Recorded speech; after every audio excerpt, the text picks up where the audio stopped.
absolutely beautiful.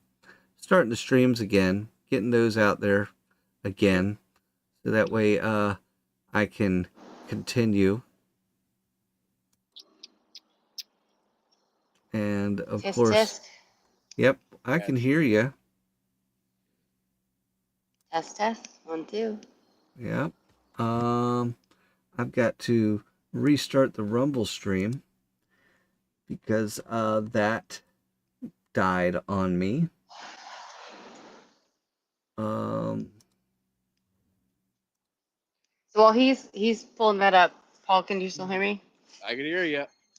All right. So what I was saying was, we love discourse.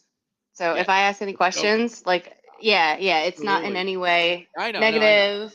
Okay, cool. Like, we are actually that ask me whatever. love hearing dissenting opinions. Yes. So yes. All right, cool. Just like civil discourse is the theme. Yep. All right, cool. Finally, I have got it up and running again. Do not let that guy speak. Wait, I would definitely. Yeah, definitely. Anyone who joins, I would recommend knowing them first. And I don't know who that guy is. I'm not letting because I've already had a couple of people bump in here. So yes, he is king. Okay. I've already had someone jump in that tried to hijack the stream. So yes, he is king. You know, do me a favor, give me some comments. Let me know that you're a real person and you're not someone that's just trying to come in here and hijack things. He's already reacting, or she. I don't know who it is, but they're reacting, applauding, whatever. So maybe they're just a listener, which is nice. Yeah. It's good to have listeners. Well, requesting to speak is what we have.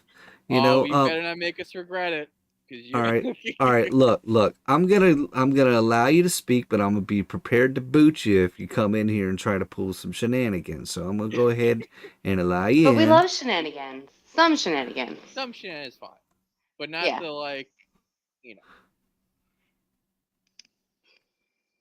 All right. Yes, he is king. You have been accepted to come in. But we're bracing for impact. Greetings. How are you all doing? Say that again. I say greetings. How are you all doing? Doing okay. We're discussing about the elections that happened last night and what it means. So, Paul, we were listening to you and what you were saying there. Katie had some questions for you, and I'm ready to answer. Yes. All right. I'm waiting to hear the question, but I'm not from the United States. You know, I'm from not the you. Gambia, Yes, not you. Yes, is king. Where is he from, King? I am from the Gambia. You know. Oh, you definitely are. Okay. I don't. Yeah, I'm from the Gambia in West Africa. You know. Do you need money? Oh, hey, listen. Hey, I'm sorry. Brutal. Yes, he is king, but we're actually doing a podcast show here right now. So, if you have anything you'd like to chime in with the topics we're talking about, then that's what we're going to be doing here. Give a chance. So Paul, I'm curious as to why you voted down ballot for Mamdani. Yeah. And you live in New York City. I live in Staten Island too. So that's to clarify, which is like the Republican arm of. Yeah, I'm not. Okay. I'm like one of those I'm one of the converts to the Trumpian thing. What is it? You could call it the Hillary Biden Trump voter. So it's not like I was a diehard Republican and just socialism just washed over me, and now I believe in whatever. No, you're a convert. I'm a convert, and that's one of the points I wanted to get into. Right. So that was the question. Is like what actually attracted you? Like what policies? Yeah. Like what do you like about it? So tell right. Yeah. It's I do buy into the thesis of I think there's an upper class in America, and I've experienced it myself, that really does kind of exists to enrich itself and just doesn't buy into the idea of helping others. Now, I'm economically indifferent. Some would say illiterate, but it's indifferent. I could do either. Capitalism could work. I know a lot of Americans like it, which is fine. And my argument for it is it works when you have cultural buy-in and everyone kind of likes each other, and you have community and you have family and you have the church and all that kind of stuff. And there's interesting arguments for, if not socialism, like the Keynesian economics of like a regulated economy, and then you could have interesting, like Thomas Sowell gets into interesting arguments against that. So there's debate that, and so my point is there's debate that can be had there in a way that with cultural issues it's just a lot harder. As in, yeah, like it's hard to debate marriage or what a boy is or what a girl is or what a country is. Like those are much more fundamental to me in a way that economics is like, I mean, I don't know.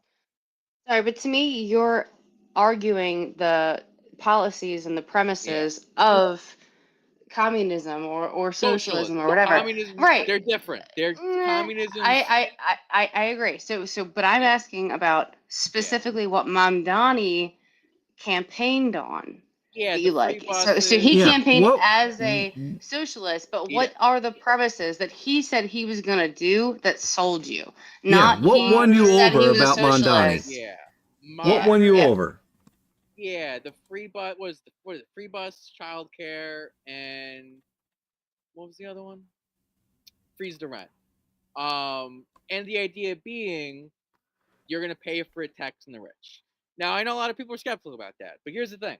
Like, I do think, and again, it's not, I don't know if it's socialist, because I do think it's kind of a provable thesis. I do think that the rich in this country do have a way of looking at the world that is, I guess to be crass, fuck you, I got mine. So let me ask you this, Paul. Yeah. Because what you said was the thing that won you over. Yeah. Was freezing the rent and moderate. Yeah. What do you mean moderate? So freezing the rent is not moderate. That's not moderate at all. Okay? And taxing the rich.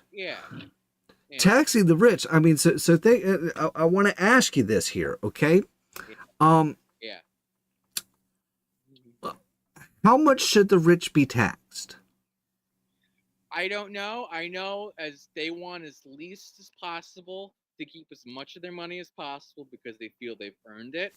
Don't you feel like you should?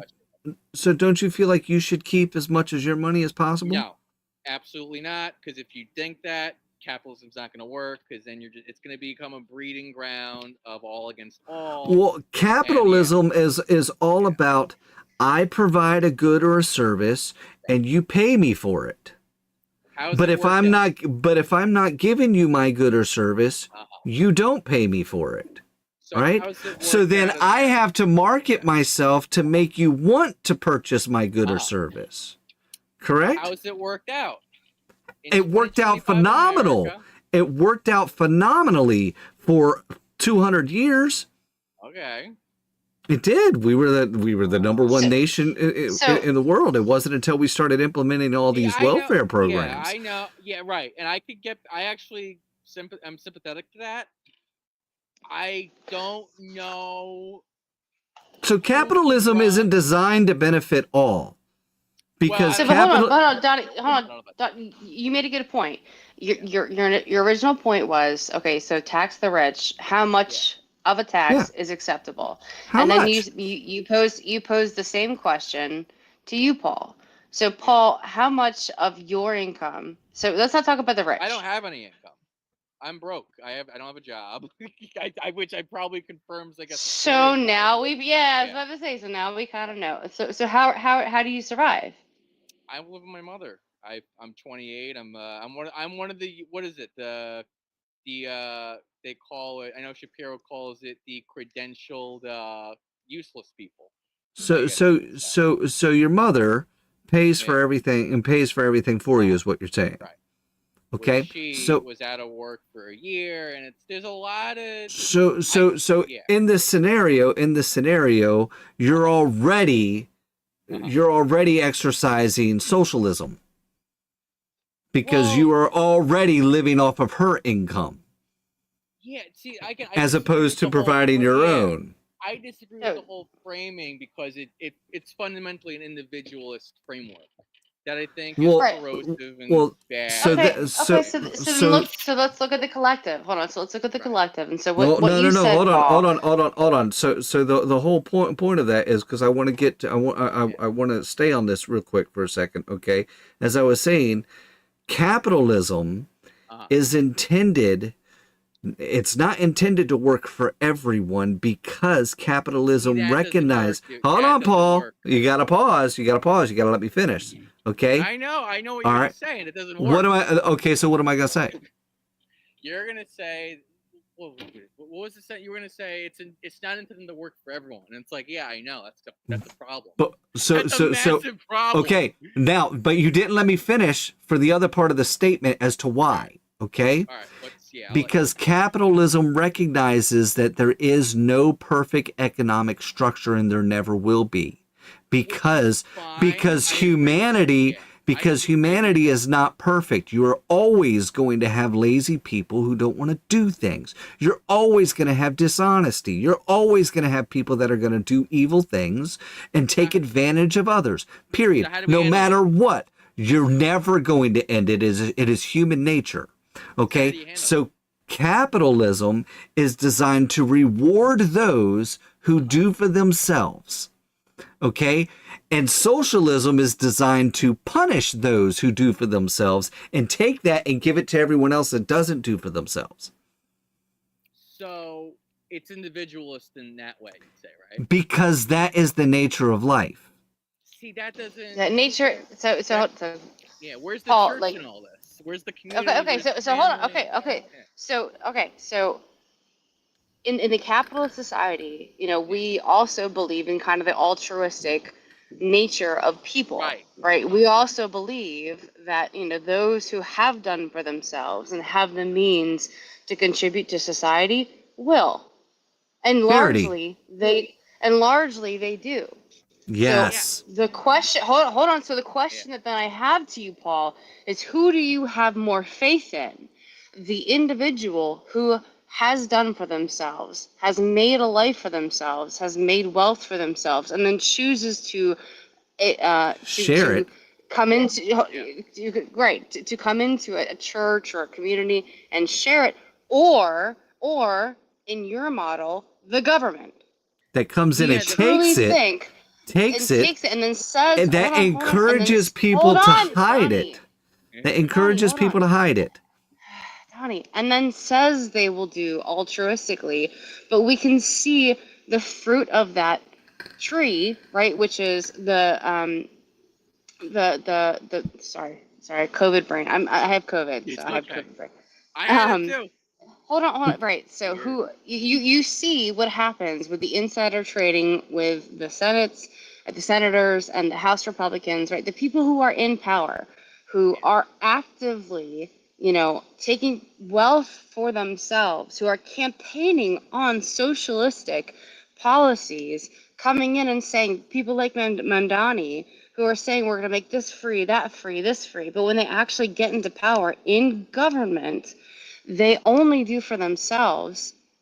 Who do you trust more? To me, yes, I can see that there is a inequality of outcomes for capitalism. Yes, but there is an equality of opportunity. Those who want to do for themselves will, and those who want to do for themselves, largely also then choose to do for others of their community, like you said, through the church. The people who say they're going to do through others by getting into power by government, they're the ones who enrich themselves while platforming and campaigning on social equality that never actually it results in people, getting redistribution of wealth, all those things. Come So on. to So summarize thank you. what she's saying, Paul. Okay. Yeah. Okay. Do you trust someone who has come into this money? They've busted their ass. They've earned all this money, and they decide through the kindness of their own heart, as it is proven, that Republicans and the right donate more to charity than anyone on the left. Okay. But so here they come into all this money, they've established their wealth, and then they choose charitable organizations that they donate their money to themselves. All right. Do you trust them to do that when they've proven that they do it? Or do you or do you trust the government that comes in and says, we're just going to take this shit from you and we're going to give it to who we think deserves it, and they're going to pick and choose who deserves it, with 9 times out of 10 ends up being their own pockets, which is how you end up with someone like, hey, I'm finishing, Katie. Hold on. This is why you have AOC, who comes in as a stinking waitress, and now she's worth over $6 million. Okay. How do you become worth over $6 million as a representative in Congress? Okay. You don't. He just said it. Without corruption. Hold on. He just said it. He said not in New York. Not in New York. But they do in New York. They do in New York. Okay. I don't see Okay, it. but he's making a good point. In the microcosm of New York. That's why I wouldn't vote for him on Donny at the national stage. So now, do you really think? Hold on. Do you really think that then giving more power to the people who have let you down is going to produce alternate results? So that's where I'm different. That's why I don't identify as a socialist. That's why I said I'm economically indifferent. I'd be for also cutting the whole thing entirely, but that's not on the ballot. So with Mondani, he's promising to make bus fares free. He's promising to freeze rent. He's promising this freebie and that freebie. Okay, but once again, I have to ask, who pays for it? Well, good point. Because let me ask you this, Paul. Hold on. Let him answer that question. Go ahead, Paul. Who pays for that? It'd be interesting to try out the opposite. I think that'd be interesting to try out. I'm not opposed to it. So the opposite. What do you mean the opposite? Well, your vision of New York, I guess, would be the MTA would be private. Would the police be private? I'm not opposed to private police. I'm not opposed to private police. I'm not. So yeah, but hold on. That's not the alternative. The alternative is just everything is free.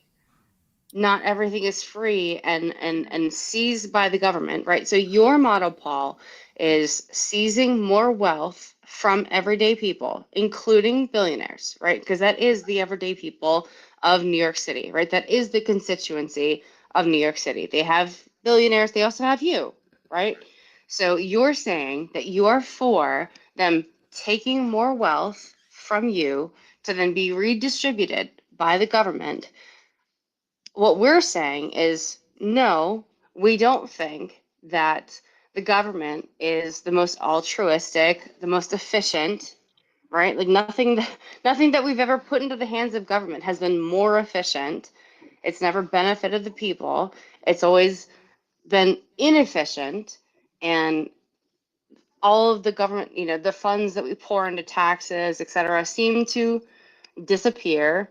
We have marked deficits in pretty much every governmental balance sheet that we see, especially with democratic cities, that type of thing, right? It's not a money problem. So you're saying, what is the alternative? And I'm private. Asking. It's not private. I'm asking who pays for it, Paul.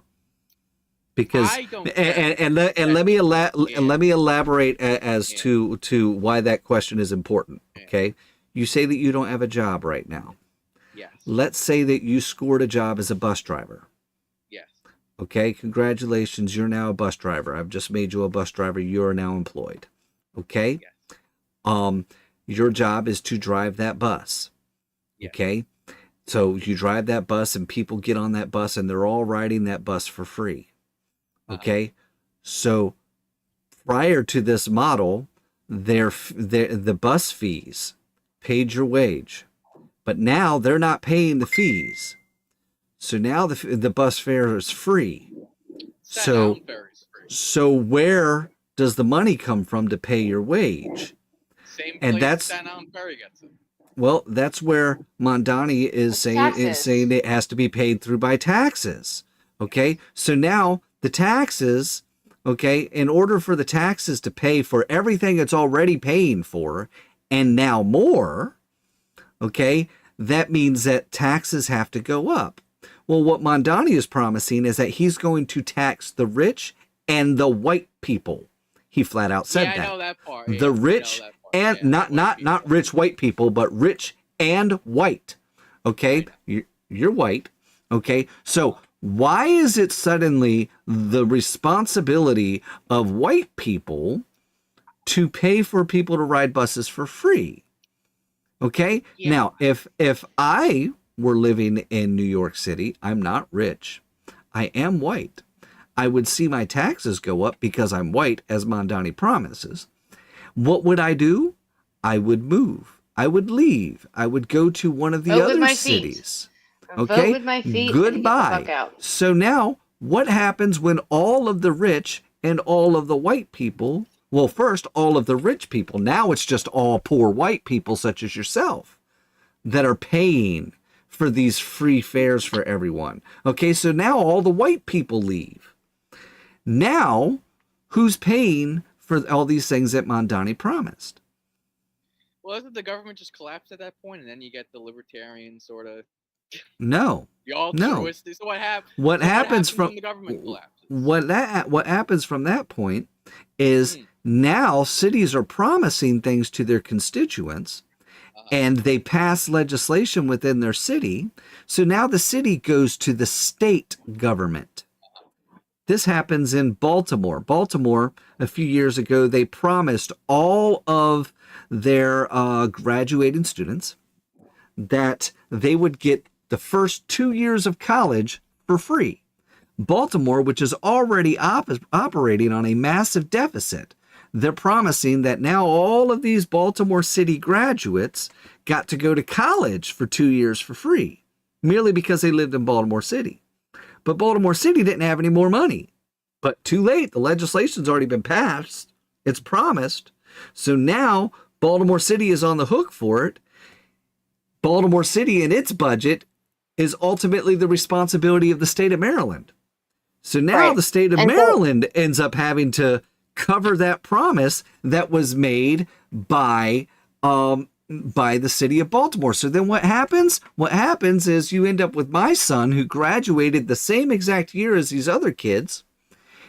He's working at Subway and he's having to pay taxes to pay for them to go to college while he gets to continue working at Subway. How is that fair? Does he care about the other kids? Yeah, he cares, but he cares about them. They're the same age as him. They're the same age as him. Why does the government get to force him to pay for their college when he can't? What's that? Is it the other people or is it the government? It's the city of Baltimore's legislation that they passed, and then from that point, the legislation of Maryland and the responsibility of the state of Maryland to pick up the bill of Baltimore's promising. Who voted for the state of Baltimore or the state of Maryland? The residents of Baltimore. So in this scenario with New York, yes, you're the resident of Baltimore voting for free shit in Baltimore, and you're willing to pass the expense of that free shit off to the citizens of the state of New York, so that way you can get free shit inside the city of New York. So eventually, everyone that's paying for anything in the state of New York leaves New York. Now you end up with a failed state that ends up looking a lot like Illinois. And then what happens after Illinois? So you're at the failed state. What comes next? It continues to spread. just as we've been seeing with Illinois. So why would you vote for the failure and the spread of poverty? What's that? What happens after the what happens after the failure? Then you have a massive, drastic uptick in crime and murder. And then what happens? And I'm sorry, all right, Donnie, I'm gonna hop in here. So what you have is austerity measures. So Donnie and I have this like kind of conflict frequently. So I'm a fiscal conservative, right? I'm also a constitutional conservative, et cetera, yada, yada. But the main thing that I'm concerned about is the fact that our country has 37 trillion, exactly. And it's exponentially going up by the moment. So I'm looking at my 18-year-old son right now. He just walked in from his job with his Chick-fil-A.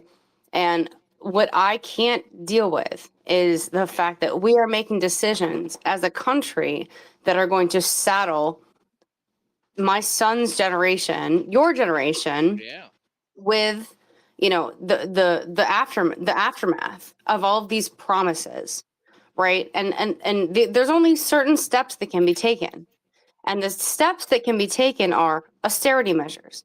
They're either going to, have to have their quality of life cut drastically. They're going to have their taxes raised exponentially. So that's austerity measures. So they are going to have to pay this down. The only reason that we're able to do this is because our dollar is the world currency. And we can print money like it's going out of fucking business, right? The only reason that we can do this as the United States is because we can print money, and our money is the world currency. So, how long? At any moment that could collapse.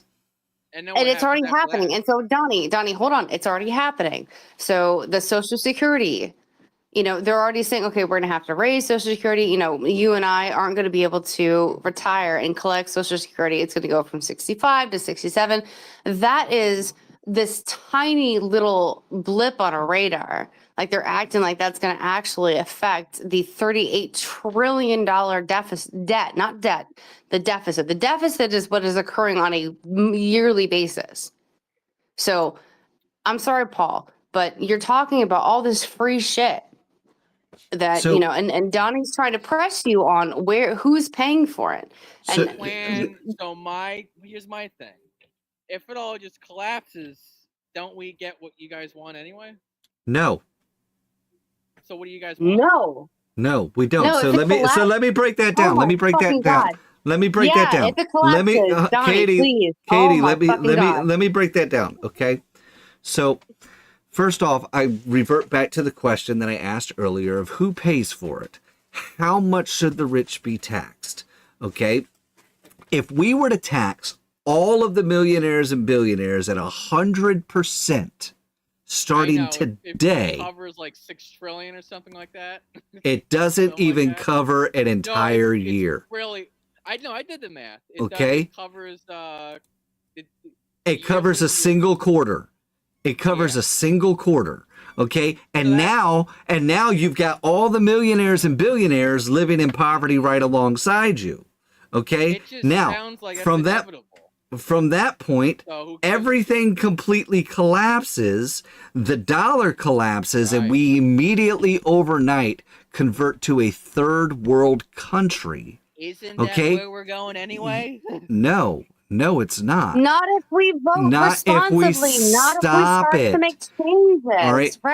It only goes there. It only goes there if you abandon the capitalism economy, economic structure.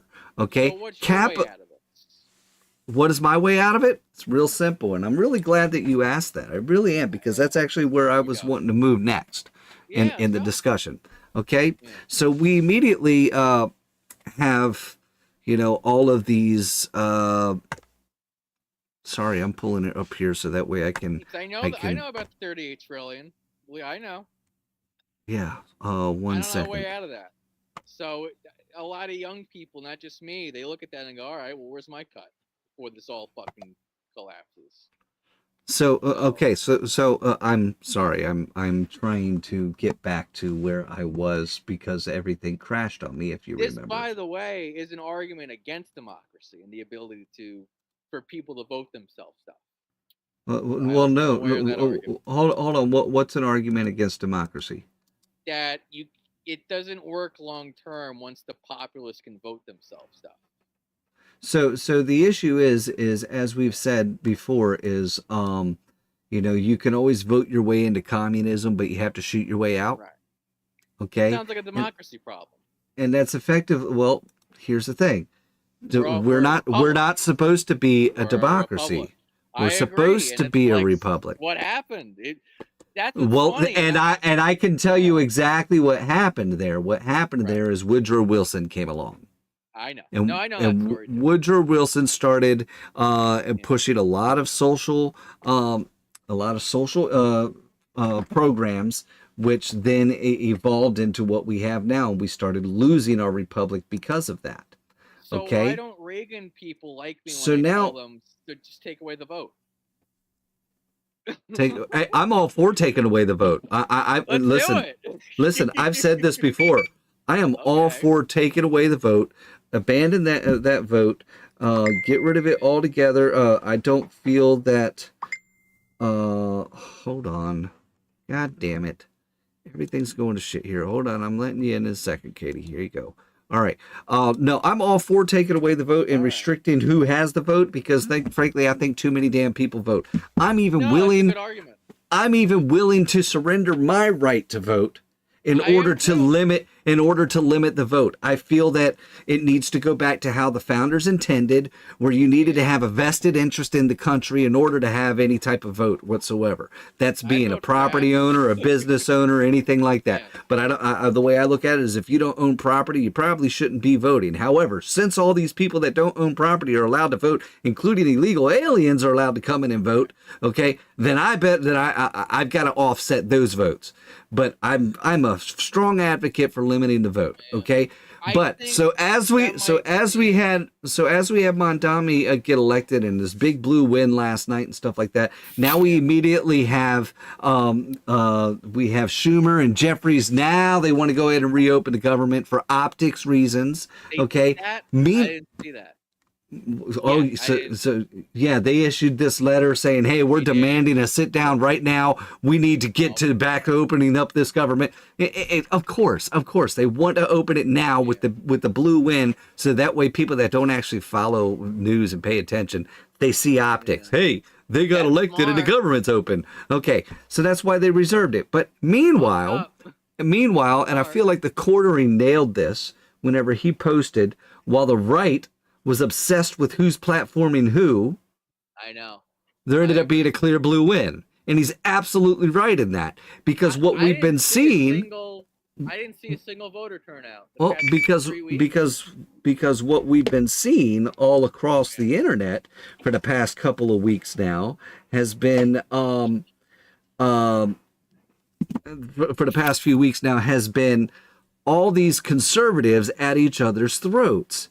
We've got this big throwdown between Ben Shapiro and Nick Fuentes and Tucker Carlson, and then we got people wanting to cancel Matt Walsh because he's employed by Ben Shapiro, but he's not employed by Ben Shapiro. He's employed by the Daily Wire. Ben Shapiro isn't his boss, okay? But either way, you've got all of this infighting amongst conservatives, and that's causing the right to lose sight of the prize and allowing the left to win these types of scenarios. But then it all comes back to your question of what do we do, okay? And it comes back to what I was saying earlier is in regards to the question of, is woke really dead? I don't believe that woke is truly dead, okay? How do you define woke? So woke is anything that's on the left. Leftism in general is woke. All right. The problem is that a lot of people saw woke as ending with the transgenderism crap. Okay. Yeah, I would define woke. Yeah, that's my definition of woke. What's that? It's I call it endless social progressivism. So See, stuff and that that's is like that's it. That's it. When it comes to well, I'm getting Katie. No, hold on. I'm getting to this, and then from that point, we're gonna move. We're gonna open the floor. Okay, so yes, you're right. The progressivism. The problem with progressivism. Yes, the problem with progressivism is that it always has to keep progressing. Okay, and that is what woke is the endless progression. It's leftism. That's what leftism is a nonstop progression. Okay, and the problem that we have here is that the woke isn't dead, despite Trump coming out and saying it's dead and all these other conservative commentators claiming it's dead. It wasn't dead. It's still alive and kicking. They're just going to rebrand it just like they always do, and they're going to continue to keep pushing the shit. And we've taken our eyes off of that as they're going to sneak in this new shit. Okay, and then that's why we end up with all this infighting that's not getting us anywhere. It's not helping anything. And we end up with this division.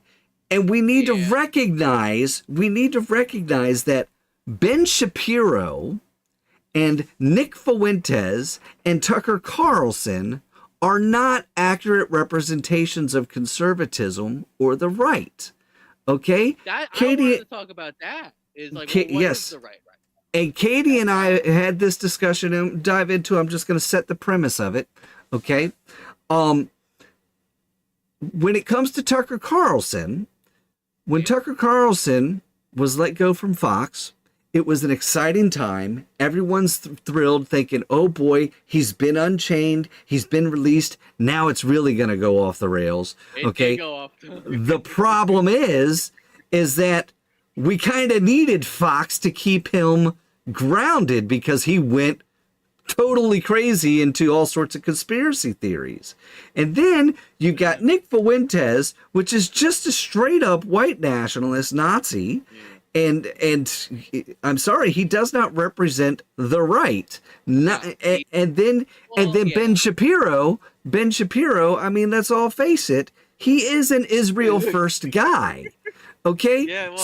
All three of these guys are not accurate representations of the right. And I would argue that more accurate representations of the base conservative movement is going to be more along the lines of Michael Knowles, Matt Walsh, Steven Crowder, and believe it or not, Tim Pool. Those four people, I would say, and then you got Charlie Kirk and Jack Posobiec. Those are accurate representations of the central mainstream right, and not these other guys. But these other guys are causing, I'm almost done, Paul, and I'm going to open it up for you. These other guys have caused such division, and then the belief that woke is dead, we've lost something to unite behind, to focus on, which brings me right back to your question of what do we do? Well, what we do is we find something to unite upon, and I feel that the mainstream base of the conservative movement would all fully unite on the absolute abolition of income tax in general. Yeah, so my immediate response is it sounds like you're describing Ron DeSantis. I supported Ron DeSantis. Yeah, no, you didn't, Donnie. I did too. I will call you out. I did too. I supported Ron DeSantis. I did until I didn't. I can pull up my videos where I originally supported Ron DeSantis, and then whenever it became very clear that he was not going to win, I encouraged people that they should always throw their support behind the most likely candidate to win, the most conservative candidate with the best chance of winning. It's the Buckley rule. That's always been my philosophy.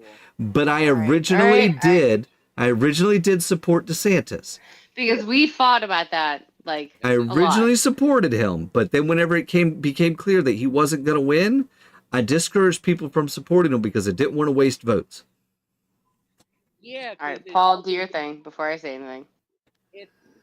I think this is kind of the flaw. I mean, it's been pointed out before that Trump is a very, at best, very proud man. But there was a clear shot there where he could have passed the mantle on to DeSantis, and he chose not to. I know people will argue, it's a big argument. That's a separate story. But I just know what you're describing is literally Ron DeSantis and his whole pitch from 2023. So no, that's what we need to do. Yeah, I mean, how do you see Vance then? Do you see him as the sort of in that mold? I don't see Vance in the mold of Ron DeSantis, but I see Vance in the mold of definitely shaking things up more than Trump ever did. In a good or a bad way? Because I know some that's my issue. Yes, I voted for Trump. But I personally don't see myself as a staunch Trumper. I criticize Trump on things. Honey, you know damn well I do, because I bitched to you about some of the things, such as with the Epstein shit. You know, how the hell is he gonna sit here and tell us there's nothing? I mean, we can see with our own eyes. You see, okay, all right. I'm saying that here, but I don't know. So my whole issue is, MAGA is the movement that won, and it's what we needed to help wrestle the power away from the left. But we need to move forward with a platform that is going to move towards, and honey, you've heard me argue this before, of getting rid of the federal income tax. The first person that brings forth legislation to abolish the federal income tax, one, they're going down in history. That's the first thing. But two, it's going to permanently make it a presidential issue. It's going to make it an issue that has to be discussed in every campaign race for the presidency. And so you were doing shows when the one, the name's funny, but the one big beautiful bill. And I do agree. I agree with Ben Shapiro in that, in the sense that it's a big shit sandwich that had a lot of shit, good shit and bad shit. Donnie, that's all. Let him talk. That's it. I mean, it's because that I could understand. If you're an economic conservative, that's a massive problem that he has. There was a lot of pork. There was a lot of pork in that fucking bill. And seriously, like, Donnie and I had issue. Like, no, we had fights about that, because I'm more fiscally conservative. He is more like about the cultural fight. Yes, I'm culturally driven. I remember that. That battle. That's interesting. But honey, you also remember I've said it a countless times that the big beautiful bill, as I even explained to our boys, it was a big shit sandwich that had a lot of good shit and a lot of bad shit. Okay, but we can't keep accepting that. You can't. We can't keep accepting that. It wasn't a matter of accepting. It wasn't a matter of accepting. It was either trying to pass a bunch of small good shit bills that weren't going to pass, or allow a lot of bad shit, which I wasn't thrilled with. I wasn't thrilled with. I hear you, but there does have to be a middle ground. There does have to be a middle ground with legislation. And in the beginning, hold on. So let me speak now. In the beginning, when Trump got elected, right, and we also had, the House and the Senate, and we had this mandate, right? We could set the tone. We still have that. The tone. No, we don't. No, we don't. Especially after this election. Well, there hasn't been. That doesn't change. But it doesn't change the power that was still handed from last year's election. I agree, but I'm saying the momentum that we had when the quote unquote big beautiful bill was passed. There's a reason that, like, Thomas Massey and those staunch fiscal conservatives voted against it, was because we were saying no. We have a mandate. We are never going to have as much momentum as we have right now. We have to capitalize on staunching the flow, staunching the bleeding, right? So I'm sorry, Paul, you asked, what should we do? You heard from Donnie about what should we do. My opinion on what we should have done was, that was the moment. The cultural moment. Donnie, to your point too, of like the cultural mandate. We have to win the cultural war, all that shit. We did. We had the cultural movement. We had people listening, and then, with Charlie Kirk dying, all of these things. That was after, sorry. So, all right. So the big, beautiful bill, like, we should have stood on business. We should have said, this is what is going to happen if we keep spending as a country this way. This is what our children are going to have to face. These are the austerity measures. They're going to have to face 90% taxation on their income if we do not, staunch the bleeding and acknowledge the fact that we have a spending problem in this country. So, you said that we couldn't do that until we won the cultural war. We did with the election. I agree. But we didn't. We didn't. But we didn't, and What? that was my whole point. So what is the moment? No. Hold on. So yeah, I was answering. We didn't. I just said that a few minutes ago. Woke is not dead. It's been an illusion. It was pretty dead. We're still battling this culture war. We're still battling it. It is just merely evolved into different issues that are being battled amongst the culture. We're still in the midst of the culture war. Nobody gave a fuck at that moment. Nobody cared. No, people did give a fuck, and people still gave a fuck. And that's the whole. No, I'm finishing answering. Donnie. Okay. So with that said, this is our house, Paul. With that said, it sounds fun. That's good. With that said, so what you have there is, I'm all for saying, yeah, we need to rein in the spending. Absolutely, honey, I agree 1,000,000% with you. The reining needs to be reined in. The spending needs to be reined in. Yes, we need to focus on that. The problem is that we live in a reality that ain't going to happen, because it was very clear that in order to pass any of the things that would rein in the spending, none of it would be passed at all. We had too many. So then we need to explain. So what would happen if we don't? Hold on. Okay. I didn't finish. We had too many Democrats blocking and too many Republicans willing to block as well. And that's why none of that smaller legislation was going to pass. And the only way they were able to get anything passed was to do the big, beautiful bill, which I wasn't a fan of, but it did get shit passed. Wasn't. Yes. But it got shit passed. It got shit passed that was not going to pass otherwise, that needed to be passed, such as funding for our military and funding for the wall and shit like that. Awesome. So hold on. Paul, I'm sorry, 1 second. Awesome, honey. So the government is shut down right now. We had an independent billionaire who gave a donation to fund that shit. So who cares? If you're saying that would have been shut down, that happened with this government shutdown. And we've already seen that there are private citizens who are willing to say, I appreciate the fact that you're holding the line, and I'm going to fund the government, the military, all of these things that we know are morally should be funded, but we appreciate the fact that you're holding the line. So, in the big, beautiful bill, we could have held the line there, and we would have had, let me ask you this, Katie. Katie, let me ask you this. Who's we? You say we could have held the line. Who's we? The Republicans. Okay. So, which Republicans? Because you had some that were. So which ones weren't? I'm talking about the ones that should have. Okay. So those were Thomas Massey, those Republicans. Yes, those were the ones that were willing to pass legislation that would have been very single subject matter oriented. Absolutely. But then you had far too many Republicans that were not willing to.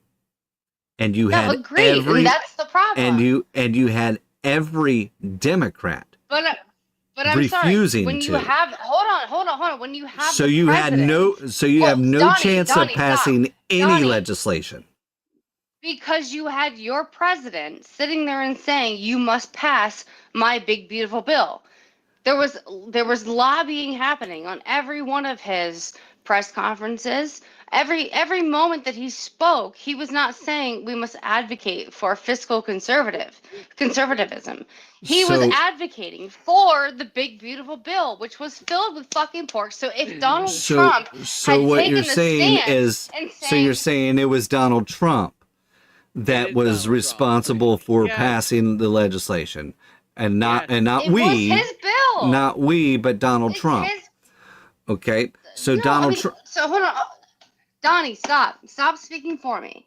What I'm saying is, if he had been bold enough to adopt a fiscally conservative policy standpoint and push that as a part of the quote-unquote big beautiful bill, the big beautiful bill could have been whatever the fuck he said, right? It could have been advocating for fiscal conservatism and actually push when we had the largest mandate that we have had, and you and my like our political candidate, right? The time in which we observed politics. If he had said, okay, we finally have the mandate of winning the largest popular vote, all of the House and Senate and everything, and okay, here's what we're gonna do. We have to finally attack the fiscal irresponsibility that was laid upon by Obama. All of the like, it could have been a political thing, right? He could have totally like laid it at their feet and said that we need to do something different. He didn't. He laid that fucking big beautiful bill with so much pork that we had no leg to stand on. We were no different than the Democrats that came before us by maybe 2%, right? Maybe it had 2% less. Okay, pork. So now that doesn't give us let me a leg to stand respond. on. I let you speak without interruption for a long period there. Okay, now let me posit this. Okay, all right. So the big beautiful bill, I've already stated, I'm not a fan of a lot of the pork that was in there. Like I've stated, it was a big shit sandwich, a lot of good shit and a lot of bad shit. Okay, the bad shit all came from the left. Okay, a bunch of bullshit that didn't need to be in there. It was the only way to get any Democrats on board. But with that said, if we were doing single item legislation, which I would love to see, but I'm going to face reality. I will never see it in the rest of my entire lifespan because we've moved beyond that and we will never go back to it. So I accept reality that that's never going to be a reality for us ever again. Okay, but if we had tried by seizing on that mandate, which is still in effect because, there hasn't been midterms that has changed the power dynamic there. So if we were to put forth, we have this mandate and we're going to go ahead and do single subject legislation moving forward, and we're going to vote on all of these things. Every single piece of legislation Democrats have vowed to vote against. So every single piece of legislation would be getting drawn out. We would not have passed a single piece of legislation yet this year at all, and we would spend the next 4 years never getting any legislation passed, period. We would be exactly where we were before Trump even became president. There would be no success whatsoever. So that's why I'm at, okay, yeah, it sucked that some of that shit got pushed into that big, beautiful bill. But at least some shit that I wanted was passed. Because otherwise, none of it would have gotten passed. No matter how much you stood on business, it would not have passed. Because it all would have been blocked. Am I a horrible person? Am I a horrible person by going, I would love it if none of it got passed? Because at least it would have caused re-examination of the budget. I wouldn't say you're a horrible person. That wouldn't make you a horrible person at all to say that, honey. Not at all. It would literally have forced an individual examination of every single one of those lines of fucking in the budget. It wouldn't have forced anything because it wouldn't have forced anything. The reason I say it wouldn't have forced anything is because the media wouldn't have covered it. All right, it would have been boring that no one paid attention to. Exactly. That's my point. And then from that point, the public would get super annoyed that nothing's happening, nothing's working. So then they vote for Democrats, and then Democrats just railroad through everything they're going to do anyways. No. Yes, Guess that's what? exactly the way that would have worked. The budget would have gotten cut. It wouldn't have, because it wouldn't have if every line of the budget got examined and it lost interest in the public discourse, at least cuts would have happened. We've already got cuts. We've got cuts. We've got so we live in a country. We live in a country with a government where we've got to get it out of our head that we're ever going to be able to drastically cut the spending. The spending is always going to grow. Then to Paul's point. So it's right. Yes. I got you, Paul. Yeah. So then to Paul's point, what's the fucking answer? And I'm saying the answer is going to be austerity measures. So we have to face the fact that the way that we are operating as a country is going to result in Paul's generation, Will's generation, our son's generation is going to be faced with horrific austerity measures, 90% taxation rates. There will be no fucking income. It will all be seized by the government. We will end up with a communist country by our actions that are happening right now. So I disagree with that, and the reason I say I disagree with that is what is the possible outcome? Overspending. I was just saying the reason I disagree with that. So I was obviously going to explain how. Okay, so the reason I disagree with that is it takes us right to where Trump is saying recently, which I originally disagreed with. I was just saying this to you last night, as a matter of fact, honey. Okay, the nuclear option. The nuclear option has only ever been used 4 times to eliminate the filibuster, to move forward with a simple majority vote.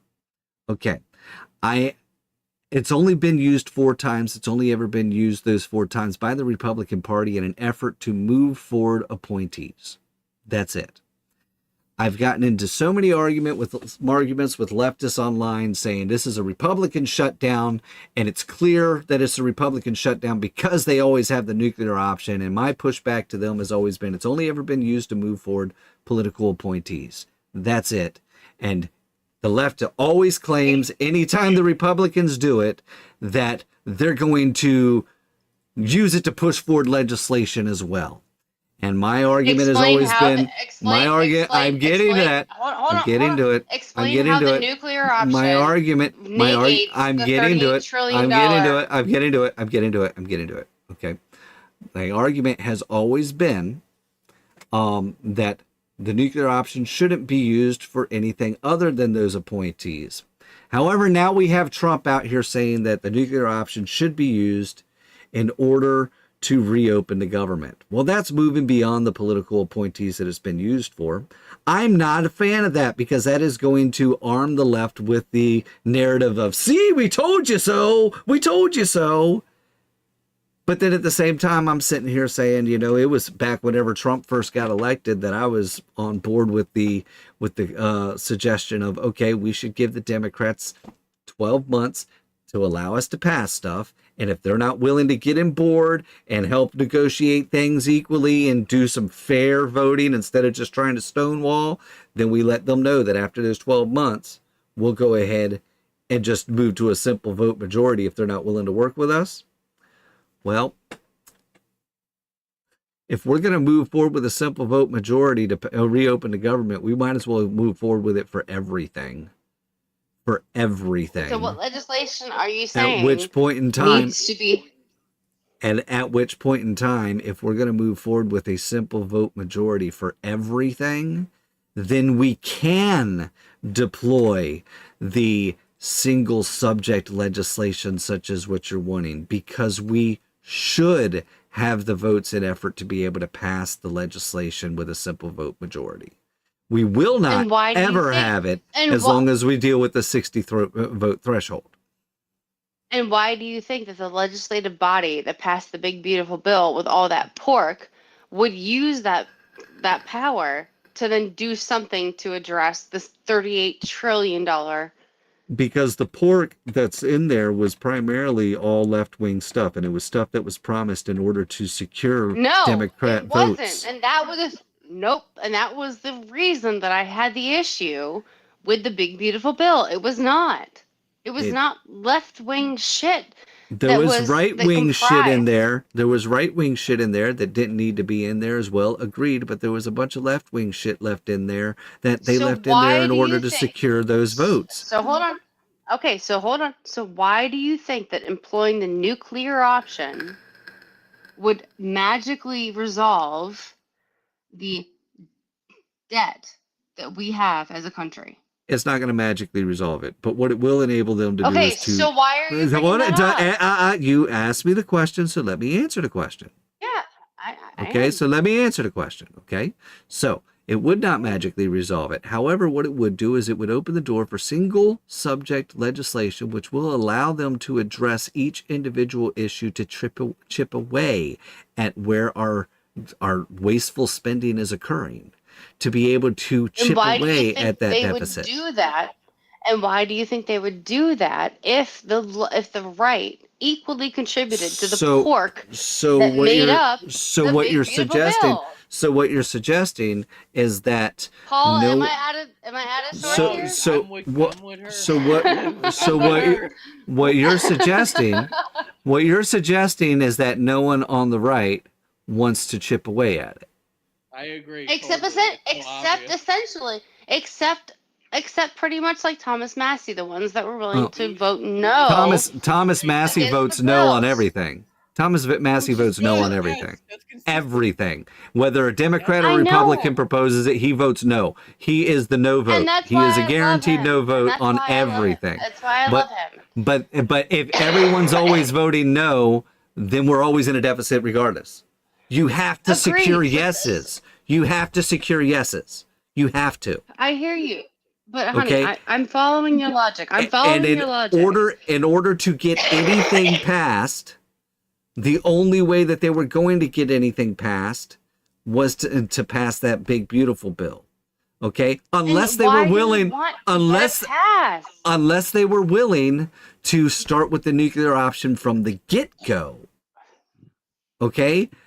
But in order for us to ever get to where you want us to be, we will have to deploy the nuclear option, because you will never have enough. You'll never reach a 60 vote threshold to pass any legislation that'll ever secure what you want. And my point is that every 60 vote whatever is still going to put us deeper into debt. And nobody is willing to stand up and go, we're not going to kick this can down the road. We have to acknowledge that we are, like, honey, sorry, I won't say that, but nobody can operate at a deficit over and over and over and over and over again. And nobody is going to campaign on, I'm going to cut this, cut that. Right. Exactly, Paul. Hold on, Donnie. Donnie, hold on. So the point is, nobody is ever going to want to campaign on, we have to fix this problem, because the problem is that the country is operating at a deficit, at a horrific deficit. Trump did an amazing job with the tariffs, right? Everybody talked down. Everybody said, like, okay, if you do these tariffs, you're gonna do X, Y, and Z. You're gonna cripple the whatever. And honestly, he apparently has created a surplus. I don't know, but he was the first president to go, okay, we have to do something to stop the bleeding, right? But the country in and of itself is operating at a deficit. So yes, it is. We have to be the adults in the room and go, in the moments that we are empowered, right? In the moments where we have the popular vote, whatever, that has to be the moment where we go, okay, we're going to also acknowledge the thing that nobody wants to acknowledge, and deal with this huge deficit. Otherwise, Donnie, what are we going to do to prevent us from just going further and further and further and further into debt. Okay, so we have to operate on a deficit. We have to. Okay, it's business 101. All right. I've worked for companies that were so thrilled and they bragged about how they were a debt-free company. They never had any debt. They never spent any money to buy any equipment or do any work that couldn't be paid for immediately. They never financed anything. It all had to be paid for in cash. Okay, and they loved that they were a debt-free corporation. However, here we are 10 years later, and that same company, has actually lost business and they've shrunk in popularity, and they were a lesser company than they were before as a debt-free company. Meanwhile, the companies So that we're are talking 50, 60 years. Meanwhile, 50, 60 years. Meanwhile, I'm answering the question. So meanwhile, the companies that are willing to carry debt, okay, they're growing. They're becoming nationwide entities. They're able to pay their staff more. Their staff are happier. And so that is just business 101. You can operate as a debt-free business and not grow and eventually become irrelevant. Why aren't you a socialist? And powerless. Why aren't you a socialist to give away everything? Why aren't you a socialist, that has nothing to do with socialism. I'm just saying. That has nothing to do with socialism. And it's giving everything, and that's going to grow. You operate on a deficit because that also continues to drive your business, because you constantly have to pay that deficit. So you continuously want to grow in order to catch up to that deficit and balance them out. Now, being that our nation stopped backing its currency with gold and our currency is backed by debt, in order for our currency to still continue to hold value, it's important that we have debt. Now, should we have the debt that we have? No, it's out of control. Absolutely. We need to rein in that debt, because anybody can call in the debt at any time. We've been fortunate that we've been able to hold other issues over our debt collectors' heads to prevent them from calling in our debts. However, our currency is backed by debt. Okay? As long as our currency continues to be backed by debt, we have to operate in a deficit. We should not be operating in the deficit that we are. If we want to switch back to backing our money with gold, well, one, I don't think there's enough gold in the world to back the amount of money that we're rolling in now, such as trillions of dollars in currency. Okay, there's only a finite amount of gold in the world, and we don't own it all. So therefore, we had to find something to offset it, to back the currency with. Do we still need to rein that spending in? Yes, absolutely. It still does not detract from my original argument that we will never get to where you want to be as long as we have to operate off of a 60-vote threshold. Our nation is too divided. The only way to ever get to where you want to be, is going to be through single subject legislation that can only be passed if we are implementing a nuclear option. Paul, I have you registered as a listener. I don't see a request from you. Let me hit you with a request. See if that lets you get back in here. Invite to speak. There you go. Let's see if that gets you back in here. But now another thing that brings us to is, once again, the arguing between all the conservatives on the right, instead of focusing on something that needs to be focused on. And now, there you are. You're in there. I'm in here. I heard everything. Yep. And now we've got Brett Cooper. And this is just an example of one of the things that I've got an issue with. We have too much infighting going on, and I just want to go ahead and play what she said real quick. Well, wait, really quick. I speaking of infighting, I just want to point out, I guess I really am neutral on this, to be honest. I mean, I like Thomas Massey and the Mom Donny, whatever. But yeah, the whole fiscal conservative thing kind of ended with Trump. in 2016. He said, "I'm not cutting entitlements," and that was it. That's pretty much it. That's pretty much it. So it's just I'm for, like, I would, if they shut down everything tomorrow, like we're not spending another dime, and we're just every dollar we get we're putting to the debt. Sounds about right. I mean, it sounds smart, you know.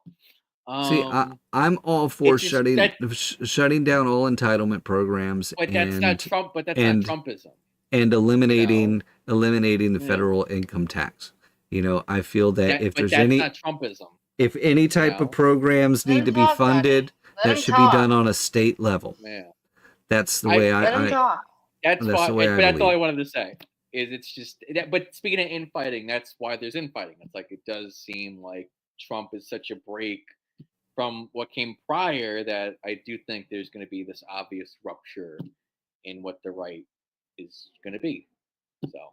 So where we're at, where I was talking about the infighting in this scenario is we need to rally around something. And my proposal is to rally around the elimination of the federal income tax and still combating wokeism, which is not gone, such as how some conservatives have claimed. We need to recognize that it is not gone, and we need to focus on still combating that, as well as try to eliminate the federal income tax. That gives us something to rally behind, so that way we can stop with the division among the right, which is going to allow the left to win, because the left is going to remain united as they went far left. Okay, and now we have these different levels of right. We need to put a roadblock as to how far right we're willing to go and stop it there, and then outcast anyone that's to the right of that. But we also need to stop attacking our fellow conservatives. And that's why I'm coming back to this Brett Cooper thing. So Brett Cooper has decided that she's going to call out hypocrisy on Ted Cruz. And my big question is, why? Why would she do that? Okay. And as I was talking to Katie about it earlier, Katie, she was like, yeah, leave that up to the left to do. The left should be the ones doing that. But let's go ahead and listen to that clip real quick. You are so blinded by your ridiculous, insane hatred of Tucker Carlson that you cannot see how irresponsible and hypocritical you are being. I mean, these tweets from Ted Cruz, I'm going to read you next, are a great example of this. So just a month ago, he tweeted this. He said, "They don't kill you because you're Nazi. They call you a Nazi so they can kill you. Political violence is a left-wing phenomenon. Enough is enough. We need to shut it down." And then in response to Vance and Tucker this week, he tweeted this: "Trump's bombing of the Ayatollah's nuclear facilities made the little Nazi mad. Good." So now you're turning around and you're calling somebody that you don't like a Nazi. You're doing this out of blind rage because you're so angry that the conservative base's attitudes are rapidly changing, that Nick Fuentes is getting national attention, and so you have turned around and in response, you are compromising your own values in anger, which is such a dangerous precedent to set. And unfortunately for you guys, yes, the attitudes are changing. So again, it makes sense why this group is incredibly frantic. You are so here she is. Yes, she makes a good point. I don't disagree with her point. How can Ted Cruz come out here and say that, hey, the only reason they call us Nazis is so that way they can justify killing us, and then he's going to turn around and refer to Tucker or Nick Fuentes or whoever as a Nazi? You're effectively saying that you want them dead. I get it. However, that's a very, very easy target, and it doesn't help us whenever Ted Cruz is one of our most effective senators sitting in the Senate right now on the right. Why would we want to attack him? Why don't we leave that for the left to do instead of calling that attention from the right as well? Because all we're going to end up doing is making an enemy out of him, or driving him over to the left, such as what we've seen with Marjorie Taylor Greene when she was staunchly on the right, and now she's just sitting over there on The View, rubbing elbows and swinging to the left herself. This is what happens whenever we don't unite and protect our kind. This is what the left does. They rally around theirs, and they protect them, and they refuse to acknowledge the hypocrisy. And yeah, everyone's going to be a hypocrite here and there. We got to stop calling out hypocrisy on the right. Just keep it focused on the left. And we can let the left try to focus on hypocrisy on the right instead of tearing down our most effective representatives and senators. Would you agree? Yeah, it depends on, it kind of ties back in with what I was talking about, believe it or not, with the whole let's invade New York thing. As in, like, look, if you're in a culture war, you kind of, it's war. It's kind of, and it's tough, and it's, some of your guys don't do the right thing sometimes, and I'll admit, I'll say this, because we didn't even address this yet, is I am shocked Jay Jones won. Actually, yes, I didn't expect that. I really thought that it's like, all right, but okay, it's like, okay, I guess that's where we're at, and that's where you're at. It doesn't really you're at war, you know. You know what I'm saying? And I did address that, but it must have been during the time period whenever we were having technical difficulties. But yes, no, I heard at the beginning. That was the second thing covered. And it's shocking, and it's like, it was very shocking that he won. He should not have won, but I mean, you have the majority of Virginians right now saying yes, we want a man in charge of. At war.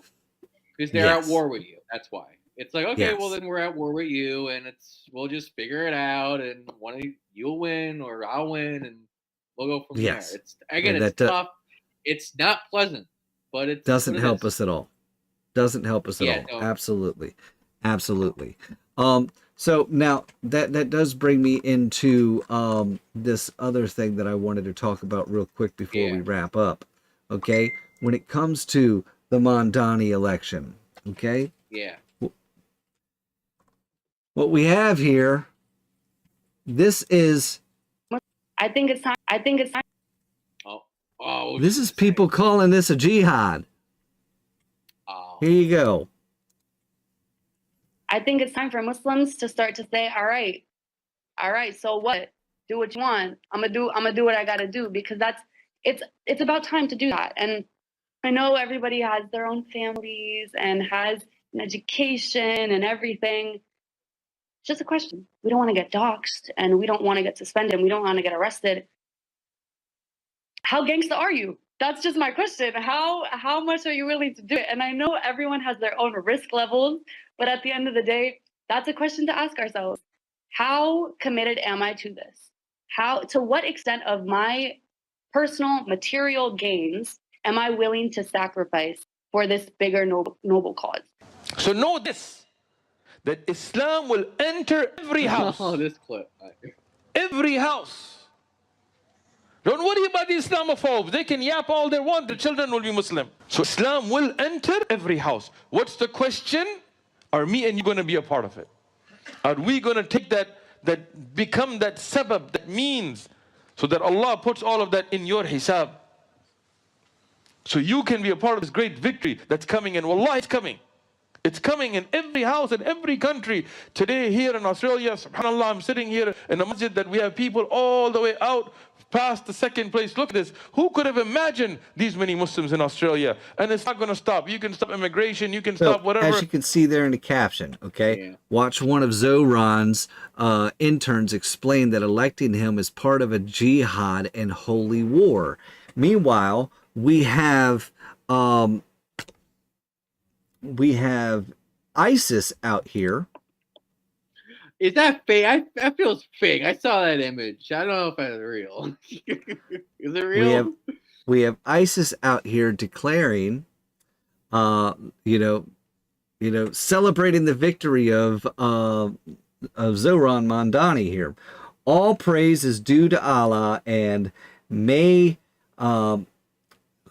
Operation Manhattan Project. All praise due to Allah, and may His peace and blessing be upon His messenger and his companions and family. We, in the Islamic State, would like to express our sincerest excitement and deepest commendation for today's jihad in New York City and its valiant and righteous martyrs. See, and this is insanity.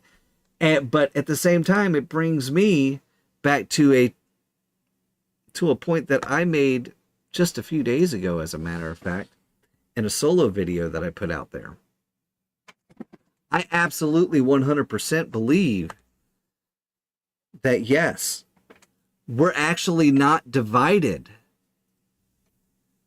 politically. Okay? This is why you and I can sit here and have a conversation right now, Paul. Okay?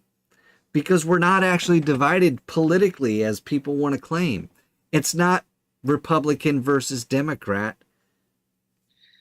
It's not that at all. What it is, it's not liberal versus conservative. All right? We're actually in the midst of a religious war, of a holy war, if you will. And it just so happens that division is between Christians and anti-Christians. Okay? And those religious values have found themselves aligned with the left or the right, with Republicans or Democrats, if you will. And this dates back all the way to the French Revolution. I know you know this history, but for anybody who doesn't, the French Revolution, 1789, when those who sat on the right side of assembly, they sought to preserve and retain the Christian monarchy with loyalty to Christ and the church, while those who sat to the left sought to abolish the Christian monarchy and distance France from loyalty to Christ and the church. And 236 years later, we've had all these different political motivations that have been aligned to the left and the right. But the one thing that has never changed with the left is their hatred of Christianity. And so we continuously see this rise in left-wing attacks, as we've seen over the past few years, and they're constantly involving Christians or churches one way or another, which leads me to argue, you've heard me argue it before, I believe leftism is its own religion and its own kind as it is, but furthermore, it leads me to argue that these aren't political attacks or political demonstrations we've been seeing, not political protest, but they're religious attacks, religious demonstrations. And that's why I say that it's no coincidence that the right openly declares that Christ is king, while the left marches across the nation chanting "No Kings." And here we are with Mondani being elected, and we've got Muslims out here saying that it's a jihad and a holy war. Mondani definitely isn't a Christian. May I speak? That's where my thoughts are on it. Yes, go ahead. Take it away. Two thoughts is one. So again, this is I don't know if I don't think we have talked about this or if you've talked about it, but I did mention it. It's liberal democracy. Again, there's many problems. One of them being which we spent, which is that was a wonderful conversation you had with your wife, is the aspect of democracy. Great, you could just vote yourself shit, that's one interesting aspect of it. Another one is the part where it becomes illiberal democracy, where, well, I mean, it goes two ways. One is if you have a group of outsiders who vote themselves a ton of power, and now they're the insiders. And the opposite, which is the insiders fearing the outsiders, and they vote away all the rights of the outsiders. So to bring that to now, I mean, technically speaking, if all the Americans vote away the rights of the New Yorkers and they just kind of Trump just invades it, that's technically licit in a democracy, right? It's technically what? I'm sorry, you cut out. Licit. You could do it. It's doable. It and under the system, it is. Yeah. So I don't know if Trump will play that card. I doubt it. I don't think he. I mean, it kind of gets into again what we were talking about before. Is he again, ironically, because of the no kings thing, he's very far from being a king. He's basically just he's orange Ronald Reagan. So it's kind of weak sauce if you're expecting like a Franco general figure. That I don't think he's the guy. Maybe he proves to be the guy, but I don't think he's the guy. So that's where I think that Vance is stronger Vance than Trump. Yeah. And that's because I could see Vance easily leaning into the I don't fucking care. I'm gonna do it anyways. I can see Vance doing that. But what's funny is his whole pitch in the last, if you remember last year, his kind of pitch was, I'm a moderate, actually. I'm kind of a normal guy and blah, blah, blah. And I think if I was a campaign manager, I would recommend that he play into that more than the Stephen Miller sort of, we're gonna, like, he would invade New York. Absolutely. I'm sure he's fantasizing about it right now. But Vance's appeal, I think, is more now which is why I like him, as I think he'd find a positive way to kind of pitch the whole Christian civilization thing, because it is true, America's a Christian civilization. It's unfortunate that in 1965 we broke from that, and now we have this giant problem where you do have a bunch of foreigners who are on native land. Ironic. That's the other thing. This is a third point, and it's relevant because I know, because I was on the left. I still obviously I voted for Mamdani. I know the criticisms of colonialism. It's just they match up with America too, as in reverse colonialism has negative effects too, and that's probably not good for the natives, which are the Americans. So it was unfortunate that the Hart-Celler thing passed. I don't know if there's a moral way to undo it. It would, even though it would be licit technically, if enough Americans voted for it, you could probably denaturalize a bunch of people. It might be wrong morally, but it's licit. Me personally, I don't see it as wrong. That's fine. I mean, that's democracy. You got to. It's part of it. I have these hot takes. I have these hot takes that people aren't real happy with. Personally, my view, I believe that the vote needs to be far restricted. The vast majority of us should not have the right to vote.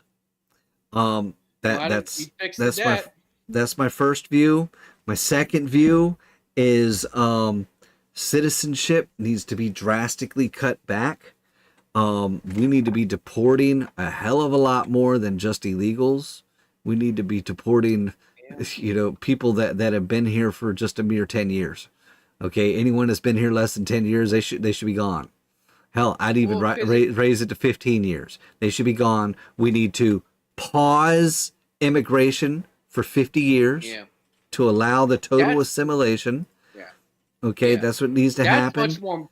That's much more moral, by the way, because you're not removing anyone. It's just you're saying, all right, the border's closed.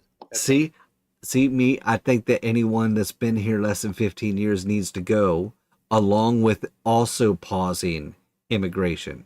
Because anyone that's been here, hell, I would say anyone that came here after 2000, they need to be out of here. Okay, and we need to pause any immigrations that have happened since 2000. Okay. Well, that's because that's what Mamdani represents, right? I know you talked about the graphic of foreign-born New Yorkers. It's not so much of that's what Mamdani represents. It's a matter of that culture was allowed to take root, which produces Mamdanis. Yeah.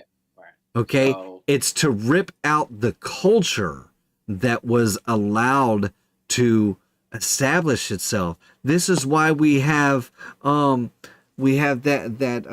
city. Where the hell is it? Dearborn. Yeah, Dearborn. That's effectively a Muslim. Like that too. Yeah, they're effectively Muslim nations. They're effectively Muslim nations. They should not be established in America. I'm sorry, they shouldn't. That's not saying that Muslims shouldn't be here, but we shouldn't have effectively Muslim nations in America that are ready to implement Sharia law. We shouldn't have that. And that shit needs to be pushed out. It needs to be pushed out. It needs to be established that we have an American culture. This whole melting pot idea is not what America was founded on. It's fairly new. It's not. I think it's only maybe 100 years old maximum. It's Ellis Island. It's an Ellis Island. We should not be a melting pot. Hey, Paul, Katie's back. Hi. Hello. What he's saying is like in Dearborn. So the problem is like you have females like me, right? Oh yeah, I know. I think I know where you're going with this. Yeah. Yep. Who want to walk into those communities? Maybe I have shorts on. Maybe I have, a tank top on, right? And you have police that are actually stationed around those communities and saying, no, don't do that. Don't do that because we know that's going to cause a problem in these, Muslim communities. So we have essentially no-go zones in our own country. I know. Yeah. So that's the issue that we have. It's not that, we shouldn't have.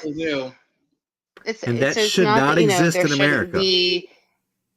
Right. It's not that there shouldn't be, Muslims or, whatever, right? Like religious freedom is a cornerstone of our country.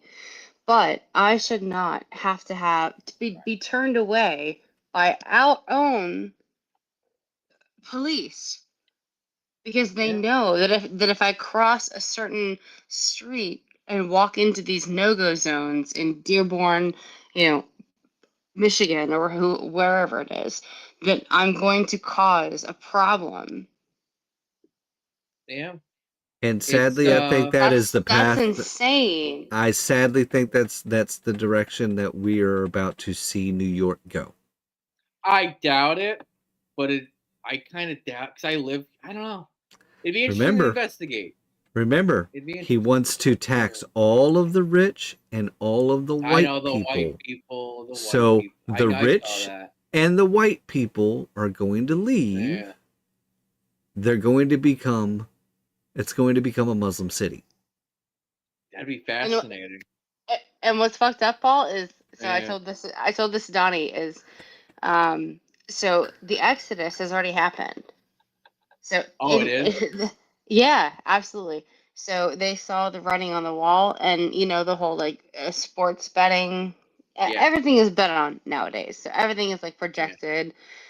So before the election even happened today, they saw the writing on the wall and knew that he was going to win. So the exodus is already happening of the rich in New York City. So they're going. So the thing is that the projection is that the people that are leaving, it's going to drive down. It's going to drive. I got to pause you. Oh boy, Ben Shapiro.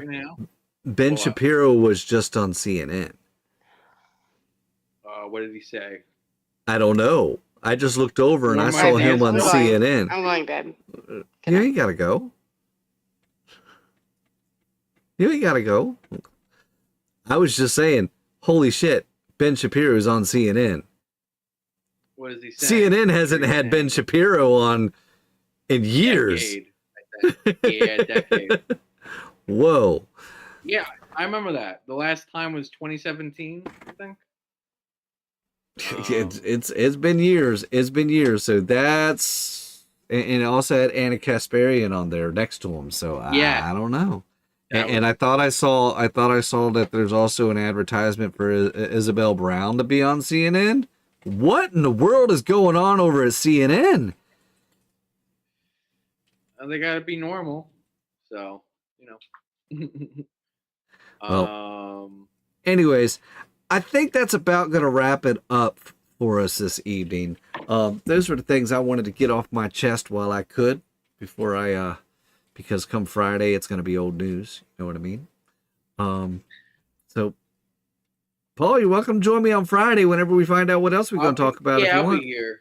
Yeah, All I right. just to close, I think it will be, I don't know, because that's my argument against the Islamization of New York is it's just they might be too moderate and assimilated, believe it or not. But I don't know. It could go the other way. I don't know. I'm a realist, you know. I you know. I doubt it. I don't know. Just keep and just. I'm telling you, I'm gonna see. I within the next 10 years. Within the next 10 years. Oh well, in 10 years, yeah. It's gonna be. It's gonna be a Muslim city. You're Well, not gonna be able to walk around without without seeing signs that you can't read. Hell, you're probably already walking around and can't read signs around. A little bit. Yeah. No, not yet. A little bit. But just wait until you can't understand anything being said either. Yeah. Whoa, wait until you're being woke up at 5:30 in the morning with the Muslim call to prayer. Just wait and see. Well, the Chinese did that in Staten Island already. They're already. It's a little. We could talk about that another time. See, y'all should be pushing back on that shit. Or Trump just needs to go back in there and take back that city for our nation. A lot more. No, I'm serious. That's a lot more. And that's also why, again, I'm comfortable voting for Mondani. It's like, well, I mean, Trump's right there. You know, if it gets weird, then we'll just have that fight. Hopefully. All right. Well, Paul, I appreciate you joining me tonight, and everybody that's tuned in and watched. I appreciate y'all as well. And Katie, I'm sorry that you had to jump, but obviously I'm always grateful when she joins me. And I'll see everybody on Friday. See you around. See ya. What's this? Talk about it. What's this? Talk about it.